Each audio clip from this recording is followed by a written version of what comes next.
Break के बाद एक बार फिर से आपका स्वागत है कंज्यूमर अड्डा में। आज हम बात कर रहे हैं GPT-4o की। कहा जा रहा है कि अब तक का स्मार्टेस्ट और फास्टेस्ट जीपीटी या आप कह सकते हैं AI model, large language model जो आ गया, और ये digital assistant, personal digital assistant की तरह काम कर पाएगा। बहुत सारे इसके बताए जा रहे हैं, मगर हम उसी बहाने एआई को समझने की कोशिश करें। राहुल, ये बताइए कि अब हम अपने सिस्टम पे इसको डाउनलोड करें, मतलब इसको यूज़ करें, तो लोग कहते हैं कि भाई इसको इस्तेमाल करोगे तुम्हारा पूरा डेटा लेके जाएगा, तुम्हारी सिक्योरिटी कॉम्प्रोमाइज़ होगी। क्या करे आदमी, इस्तेमाल शुरू करे कि अभी इंतज़ार करे? नहीं, बिल्कुल यूज़ करिए। आई थिंक जैसे ही लॉन्च हुआ सबने यूज़ करना भी स्टार्ट किया। कुछ थोड़े प्रिकॉशंस लेने चाहिए आई थिंक सब। पहला तो जब भी आप कोई एक नए मॉडल को ट्राई करें, सबसे पहले अगर वो लॉगिन क्रेडेंशियल माँगता है आपसे, कोई ईमेल एड्रेस माँगता है, मेक श्योर कि आप कोई पुराना ईमेल जो आप बहुत सालों से यूज़ कर रहे हैं, उसके साथ साइन इन ना करें। जैसे आपने नोटिस किया होगा, गूगल अपना ऑप्शन देता है कि आपको लॉगिन करने की ज़रूरत नहीं है, आप ऑलरेडी जो अकाउंट से लॉगिन हो, उसके साथ साइन इन कर सकते हो। जिससे आपके ईमेल वगैरह-वगैरह सबको वो डेटा को देख सकता है। तो हमेशा एक फ्रेश ईमेल एड्रेस बनाइए किसी भी नए एलएलएम मॉडल को ट्राई करने के लिए। फ़ोन नंबर अवॉइड कीजिए देना आप अपना, जब भी आप फ़ोन नंबर से रजिस्टर करें उसको आप आई थिंक कम करिए। लेकिन जैसे आप सर्विसेज़ ले रहे हैं, जैसे वर्मा सर ने बताया कि आईआरसीटीसी है, वहाँ पे डेफ़िनिटली आपका ऑलरेडी डेटा है और आपकी सहूलियत के लिए। लेकिन जब कोई नया मॉडल ऐसा आता है, वहाँ पे जिससे आपका आपकी इंडिविजुअलिटी को कोई कनेक्ट कर सके कि आप कौन हो, आपका आपका आपका नाम क्या है वगैरह-वगैरह, ऐसी इन्फॉर्मेशन देने से आप बचिए। जैसे हम अगर मॉडल यूज़ करते हैं, तो हम बहुत सारे ऐसे क्वेश्चन पूछते हैं जो मेरी आइडेंटिटी के साथ वो रिलेट ना कर पाएँ। It can be about security और कुछ भी ऐसी इन्फॉर्मेशन। तो उसमें आप फ्रेश ईमेल एड्रेस बनाइए और जितना जेनेरिक क्वेश्चन हो सके उतना बताइए। कुछ लोग अपना नाम, अपनी फैमिली का नाम या जो भी वो प्रॉम्प्ट बनाते हैं, जो क्वेश्चन उससे पूछते हैं, वो बहुत ज़्यादा डिटेल देते हैं उसके अंदर। दूसरा, कुछ लोग क्या करते हैं, फ्री वाले मॉडल्स के अंदर अपने ऑफिस के पर्सनल डॉक्यूमेंट अपलोड कर देते हैं, अपने लीगल डॉक्यूमेंट अपलोड कर देते हैं।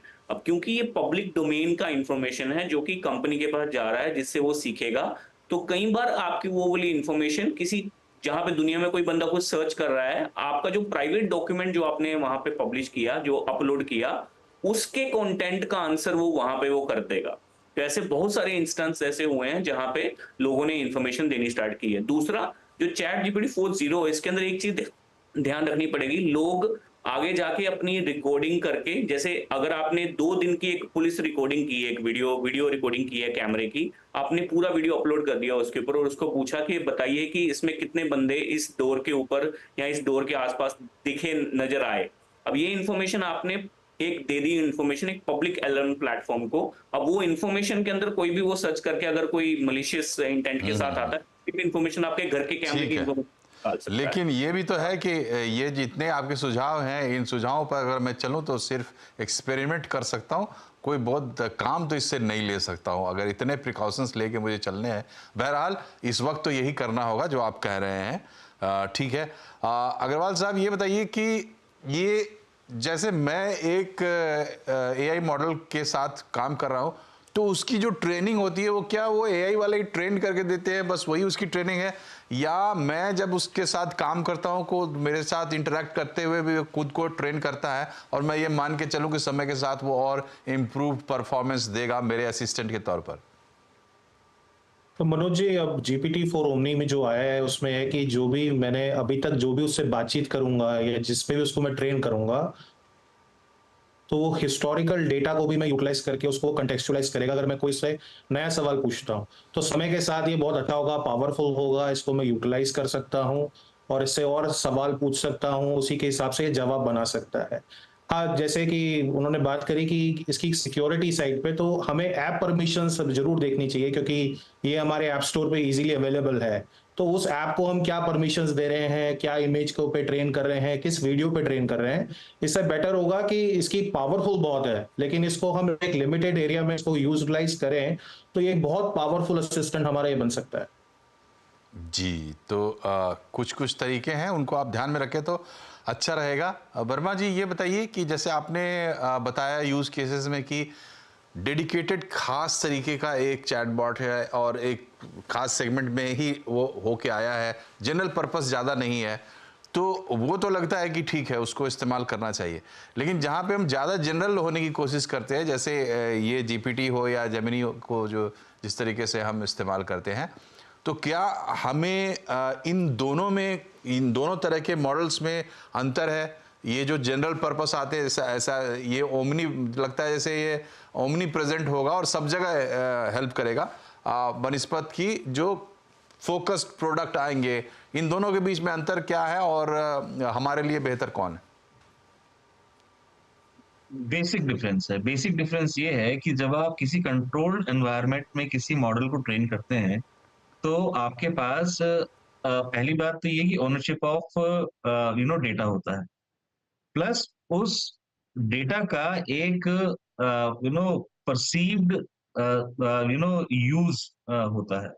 जब आप उस पर्टिकुलर डेटा को, मॉडल को आप ट्रेन करते हैं, तो वो एक पर्टिकुलर बिजनेस यूज केस के पॉइंट ऑफ व्यू से आप बहुत अच्छी तरीके से उसको आप अपने लिए सोल्यूशन, अपने हित में एक सोल्यूशन क्रिएट कर सकते हैं। ये है situation be to be environment पे। अगर आप बी टू सी एनवायरनमेंट में जाते हैं, तो वहां पर वो सिर्फ एक एज राहुल सेड कि इसमें टिपिकली आप एक हिस्टोरिकल डेटा पे अपना एक एक्सीलेंस क्रिएट करने की कोशिश करते हैं। वो कितना रियलिस्टिक वर्ल्ड में कितना वो यूजेबल है या कितना वो सटीक है, वो देखना बाकी है। अभी ये platform chat GPT for omni create हुआ है। लोग किस तरीके से उसको एज पर्सनल असिस्टेंट यूज करना चाहेंगे with all the precautions suggested on the platform, वो एक अच्छी चीज है। लेकिन सच्चाई ये है कि इनके यूज केसेस बहुत हो सकते हैं। जी जी जी। मेरा अपना मानना ये है कि business use cases controlled environment में किए जाने चाहिए, for the very simple reason कि वो डेटा वो ट्रेंड रहता है। तो अभी तो ये कहानी शुरू हुई है, पार्टी नहीं है, ध्यान रखिएगा, अभी पार्टी शुरू नहीं हुई है, अभी कहानी शुरू हुई है। ज़्यादा बात फिलोसॉफिकल है, थियोरिटिकल है और भविष्य अच्छा है। ये हमारे जीवन को कई तरीके से बदलेगा, तो इसको देखते समझते रहना जरूरी है, इस पर ध्यान रखना बहुत ज़रूरी है, क्योंकि इसके बहुत सारे लच्छे खुलेंगे आने वाले समय में। आप तीनों का बहुत बहुत शुक्रिया हमसे जुड़ने के लिए। कार्यक्रम में फिलहाल इतना ही, नमस्कार।